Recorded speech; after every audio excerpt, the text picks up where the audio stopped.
Good morning students. Today we will learn class 9 chemistry chapter number 4, that is structure of atoms. So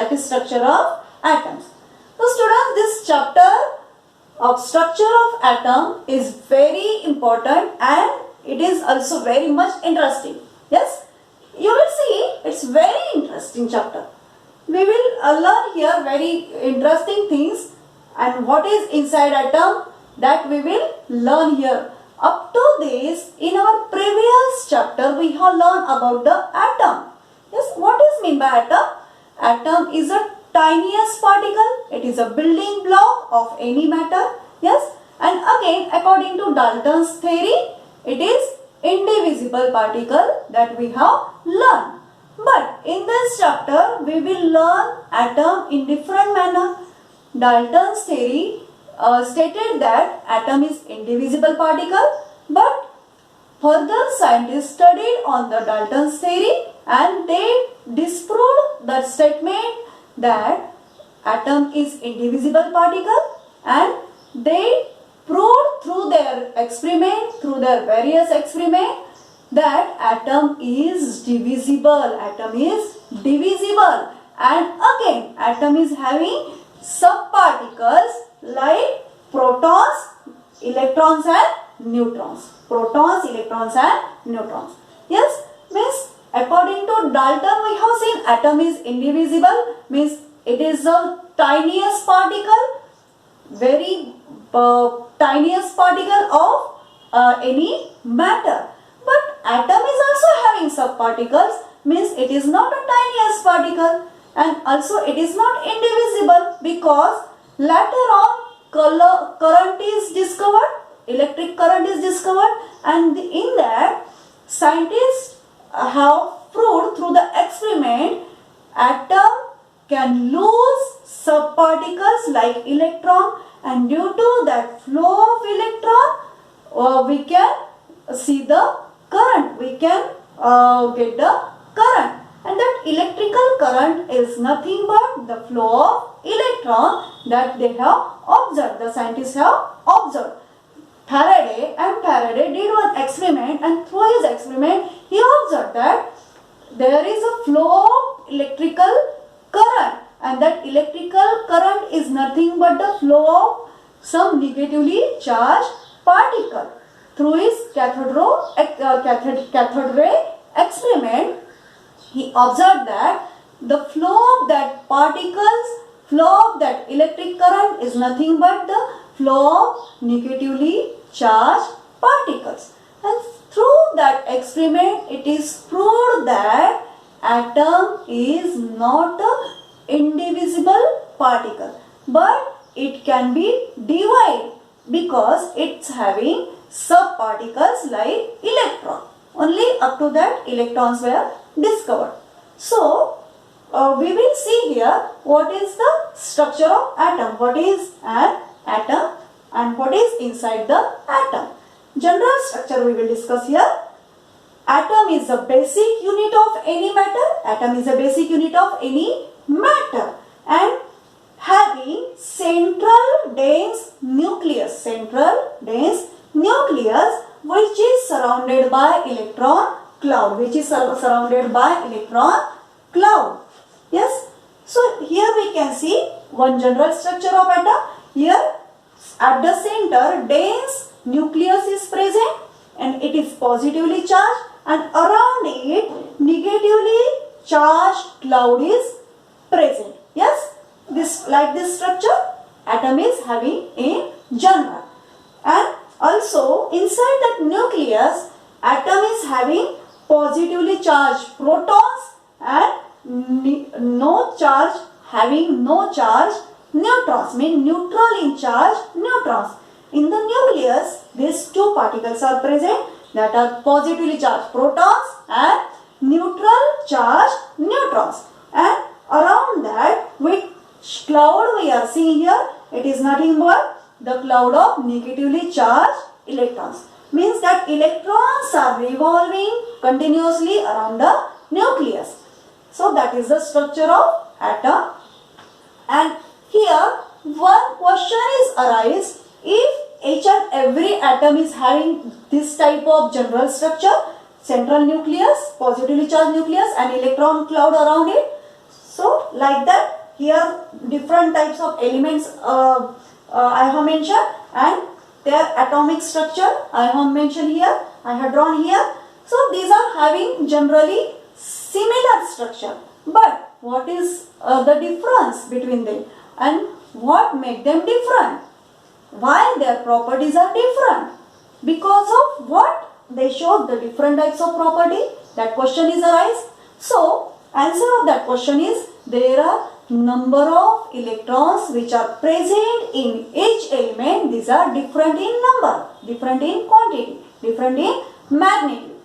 Means in each element electrons are present, and that electrons are different in magnitude in each element, and that different number of electron shows, because of that different number of electrons, that elements shows, that atom of element shows different properties, different physical and chemical properties. So number of electron matter here for the different nature of different atoms or different elements.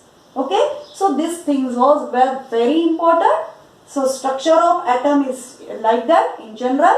Then later on, Dalton's theory statement is disproved, that is atom is indivisible, through the Faraday's experiment, cathode ray experiment, that we will learn in our further lecture. And again one thing is observed, how the charge is created when any plastic thing, is rubbed, is plastic thing is rubbed on the hair, what happened? Charge is created, and this charge is able to attract, able to create some charge, and it is able to attract the pieces of paper. And how this charge is created here? Due to the frictional force, the subparticles of the atoms of the surface of that substance get loose, and the charge is formed there, and due to this formation of charge, it is able to attract that pieces of papers. Means how the charge is created? By losing the subparticles from the atom. That is observed, and that's why we can say atom is not indivisible, it is divisible. Again one experiment, when we supply heat to the circuit of metal plate, what happened? The electrical current, if suppose this is the metal plate and bulb is here, and that bulb is glowing due to application of voltage, and when heat is provided to that metal plate, what happened? That current is increased here. The current is increased due to increase of temperature in that metal plate. So why it happened? Because due to increase of temperature, due to supply of heat, the electrons get loosed from the metal surface more and more, and due to a loss of electron more and more, electrical current will increase, means the flow of electron will increase here. Means atom is indivisible, it is not indivisible, it is divisible. That is proved here, because electrons are loose and more loose due to supply of heat, and that from that experiment also we can understand atoms are not indivisible, they are divisible. So we will see how we got that atomic structure. There is a very big history behind the structure of that atom, and this history we will learn in our next lecture. So many efforts, many experiments and much study is behind the structure of that atom. Many scientists studied on the Dalton's theory on the atom. They studied on the structure of atom, And then finally we got the structure of atom, what we are learning now. Okay. So finally we got the structure of atom. How? Bohr is the founder of that structure. Central nucleus. At the center, positron means protons and neutrons are present, and around that discrete energy levels means these energy levels are having definite energy. These energy levels are having definite energy. Yes, they are having definite energy,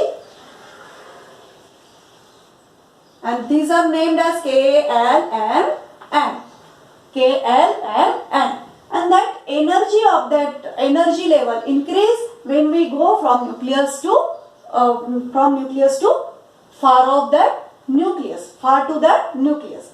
When we move from the nucleus, the energy of that energy level is increased here. And this is discrete energy levels. Along that discrete energy levels, electrons are moving. Electrons are moving. And that number of electrons are also fixed. The number of electrons are also fixed, and these are by the Bohr's law. These are by the Bohr's law. The electrons are distributed along that discrete energy levels. Okay. So due to this discrete energy level, due to the revolution of electrons in their discrete energy level, the structure of atom is stable structure. The structure of atom is stable, means atom is stable due to this energy level. Okay. So what is the structure?